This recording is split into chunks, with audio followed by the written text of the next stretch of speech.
If you have ever wanted to be a gold prospector or get into gold prospecting, there is a super high chance that you're thirsty for information. And that's mainly what my channel has been about for the last 8 or so years. Giving people the right information is a tricky business to do when it comes to gold prospecting, and the idea of this video is to walk you through a spot and do a single pan to show you the gold that I'm getting so that you have an understanding of my rationality, the way that I found this spot, and how I intend on processing it. We're going to do this in a single take. The idea with that is that you get to see the whole process in one big long line. So however long this video is, it's going to only contain one pan, but you're going to get the methodology behind how I work this spot. So let's turn the camera around and get right to it. This spot just here has been a fantastic little pay streak thus far. Now, I got put onto this first of all because I spotted the bedrock down the creek, and everyone gets distracted by bedrock. You can absolutely get really good gold off things like crevices. There's no doubt in my mind that the crevices running across the top of this rock likely contain a little bit of gold, possibly even some really good gold. Crevices like this often get overlooked because they run with the creek and people tend not to touch them, which is alright. And I did some work down here as well, just probing and having a look. Now I'm going to get to the probe in a minute, but I worked my way down the creek. When I got to this section, the reeds were the first thing that I got interested in. Reeds have really dense matted root balls, and those root balls at the base there often snag gold on its way down from flood. We've got to walk a little bit further upstream to really get an appreciation for what's going on here. Turn it around. Everyone that I've seen test places like this tests in line. So that secondary channel there is probably somewhere that a lot of people would first go to look. Even up in these trees is probably somewhere that a lot of people would look. And there could be a little bit of gold there. But what had me interested was the fact that this is working to deviate the entire creek off to the left-hand side here, right in line with where these root balls were. I was like, okay, so let's just have a quick look, right? Let's just see what we can see. The first thing I saw was that there was a lot of barren bedrock here. There's not a lot of gravel down there, and my probe told me it was all quite shallow. That's not a good combination for gold unless there is something to stop the gold. Now, bedrock will stop gold if it's rough, but this is very smooth granite. So I needed clay. I came down here, we had a good look. There's some more boulders. All right, so we're starting to get more rock. That's good. Now, again, I probed along here. It's all very shallow bedrock. There's no clay. It's all sandy gravel. It's going 1 or 2 specks a pan. But just around this corner, you can see where I've been working, I noted this. Right on the corner, right in line with where all of those root balls are, is this bedrock shelf that sticks up. This channel and this bedrock is working to deviate the creek around down here. Whereas this side here is taking high flood water, but it's not a channel. And therefore, there's no concentration. Concentration is really important. Concentration is what allows us to create a gold deposit. Concentration happens where the friction in the creek from something like this piece of bedrock or the root balls of these reeds is high enough that it starts snagging gold and heavier things out of the flow.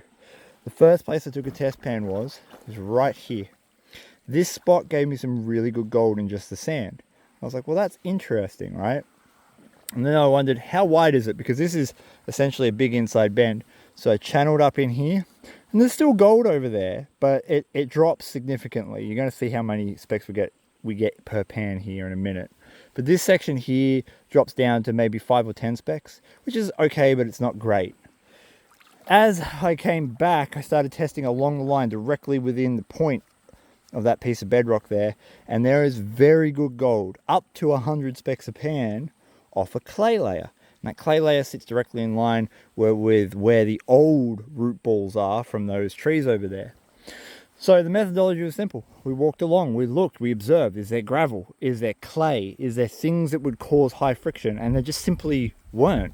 So as we came around the corner and we started seeing those indicators, we got gravel, we got things that cause friction. And this point is causing a concentration of gravel in a line. So our pay streak is only about that wide, about 1 foot or so, with where the really good gold actually is.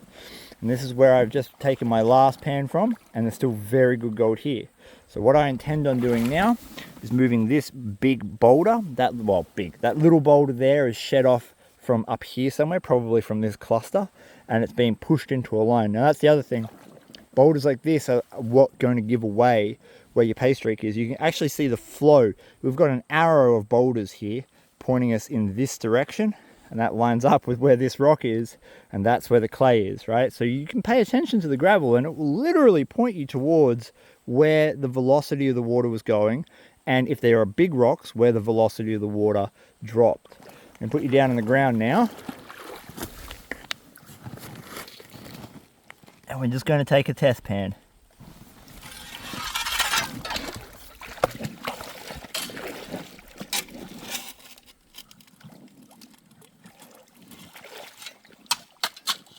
So I'm going to shed off the top little bit of gravel, because I know that most of the gold is contained on the clay.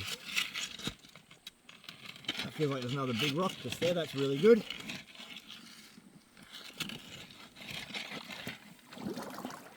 Yeah, there is. That's our pay streak where these big rocks are.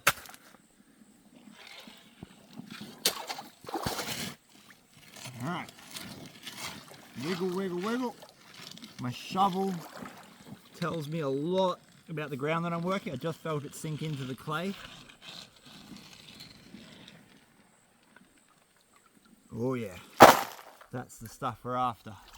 So we can fit 2 pans in this pan, or 2 shovels in this pan.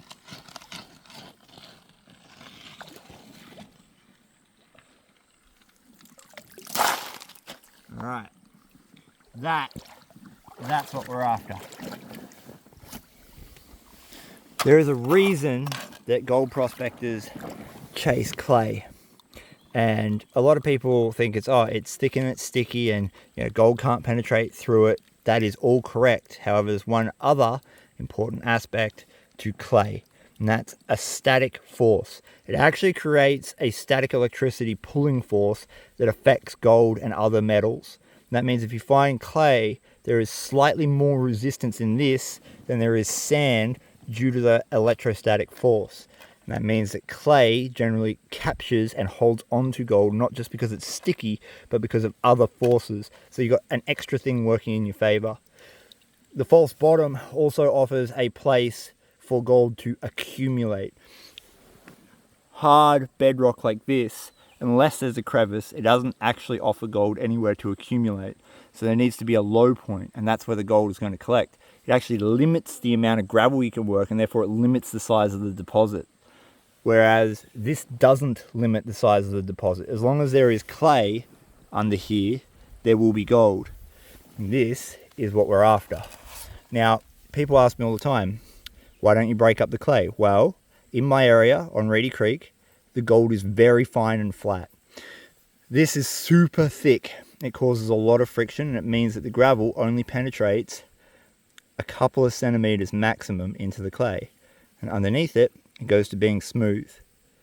This side won't have any gold in it at all. I know that through testing, but more importantly, if you're not getting gravel and stones in there, it's unlikely that your gold is going to be able to sink in there, especially if your gold is considerably smaller than your gravel particle sizes. So this side that has gravel in it will definitely contain our gold. So I will wash this side, but I'm not going to break down the whole ball, because this side most likely will not contain anything of value, and I'll be wasting time. So let's get this in the water.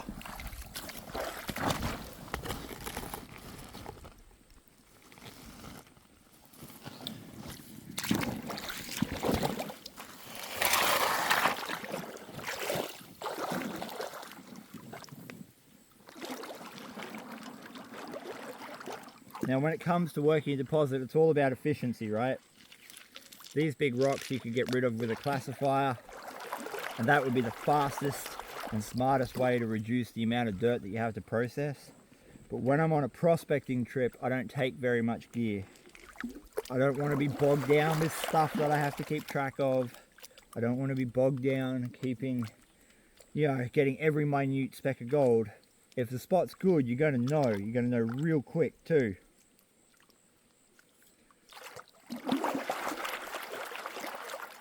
Even if you do lose a little bit through not classifying or not breaking down your clay. This is really important at the start. I continuously stratify, but I don't remove anything using the water. I'm just spending my time wiping the gravel off the clay balls. And then making sure that anything that I did wipe off the clay balls is starting to sink in my pan. And then I just use my hand to scrape all the big stuff off the top. The thing is that density is the name of the game. So you can have a pan full of big rocks and the big rocks don't sink. And the reason for that is that the soil underneath it has a lot more friction, a lot more density than those rocks. So they tend to come to the top. If it's on the top, it's not going to be gold.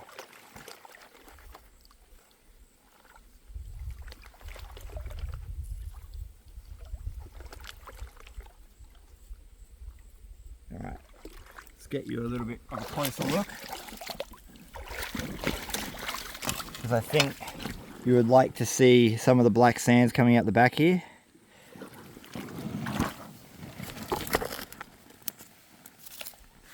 Alright. So as we pan down, what we're looking for in a place that has high friction and a concentrator is an abundance of heavies. It doesn't work for everywhere, but at least in my area of the world, the more heavies you have, and not only the more heavies, but the more variety of heavies, the more likely it is you're going to get good gold. And what I mean by that is, you don't want all of your black sand to be the same size. If it's all exactly the same size, it's highly unlikely that you're going to get good gold, because it's only classified or stratified out one particular type, one particular size of black sand. That means it's going to limit the size and the quantity of the gold that's going to accumulate there. In this spot we have a good mix of chunky black sand, small gemstones, and that real fine stuff that's hard to separate away from the gold. Alright, now not every pan's the same.